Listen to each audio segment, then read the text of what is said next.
আজকের এই ভিডিওর মাধ্যমে জানাবো ব্যাংকের অ্যাকাউন্ট বন্ধ হয়ে গেলে আপনাদের কি করতে হয়। আপনাদের অনেকেরই যাদের ব্যাংক অ্যাকাউন্ট চালু ছিল অনেক দিন লেনদেন না করার কারণে কিন্তু ব্যাংক অ্যাকাউন্টটা বন্ধ করে দেওয়া হয়। এবার সেই ব্যাংক অ্যাকাউন্ট খুলতে হলে আপনাদের দুটো কাজ করতে হয়, একটা হলো KYC ফর্ম জমা দিতে হয় এবং একটা ব্যাংক ম্যানেজারের কাছে একটা কিন্তু আবেদন লিখতে হয়। সেই আবেদনটা আপনি কীভাবে লিখবেন এই ভিডিওর মাধ্যমে জানাবো, অবশ্যই প্রথম থেকে শেষ পর্যন্ত সঙ্গে থাকবেন।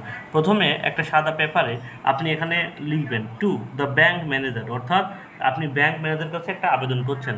তারপরে আপনার ব্যাংকের নাম লিখবেন, এখানে HDFC ব্যাংকের নাম লিখে না, আপনারা SBI হোক, আপনার যে ব্যাংকে বই সেই ব্যাংকের নাম লিখবেন।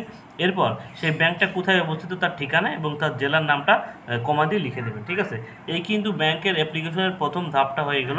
এবং ডান দিকে এখানে কিন্তু আপনার তারিখটা দিয়ে দেবেন। ঠিক আছে, আপনার অ্যাপ্লিকেশনের তারিখ, অর্থাৎ আপনি যেদিন আবেদন করবেন সেই তারিখটা দিয়ে দেবেন। ঠিক আছে, এরপর নিচের দিকে আসবেন, এখানে স্যার বা মহাশয় আপনি যেটা খুশি সেটা লিখতে পারবেন। লিখবেন আমি অমুক, অর্থাৎ আপনার যার নামে ব্যাংক অ্যাকাউন্ট সেই নামটা খুলবেন। যদি জয়েন্ট অ্যাকাউন্ট হয় তাহলে দুজনের নাম কিন্তু লিখবেন। আপনার ব্রাঞ্চে আমার একটা সেভিং অ্যাকাউন্ট রয়েছে, ঠিক আছে, আমার অ্যাকাউন্ট নাম্বার এত, অর্থাৎ আপনার যে অ্যাকাউন্ট নাম্বারটা আছে সেটা আপনি দেবেন।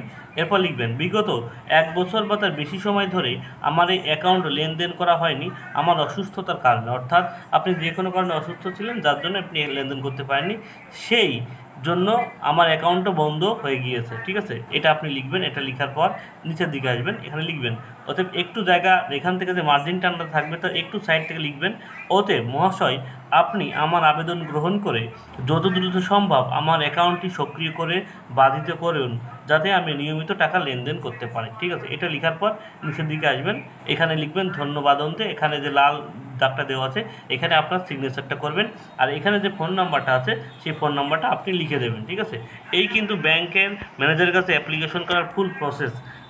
এইভাবে কিন্তু আপনি অ্যাপ্লিকেশনটা করবেন ব্যাংক ম্যানেজারের কাছে। এরপরের ভিডিওর মাধ্যমে আমি KYC ফর্ম কীভাবে ফিল আপ করতে হয় সেই ভিডিওটা দেবো। এই ভিডিওটা যদি ভালো লাগে অবশ্যই একটা লাইক করবেন, শেয়ার করবেন। সবাইকে ধন্যবাদ।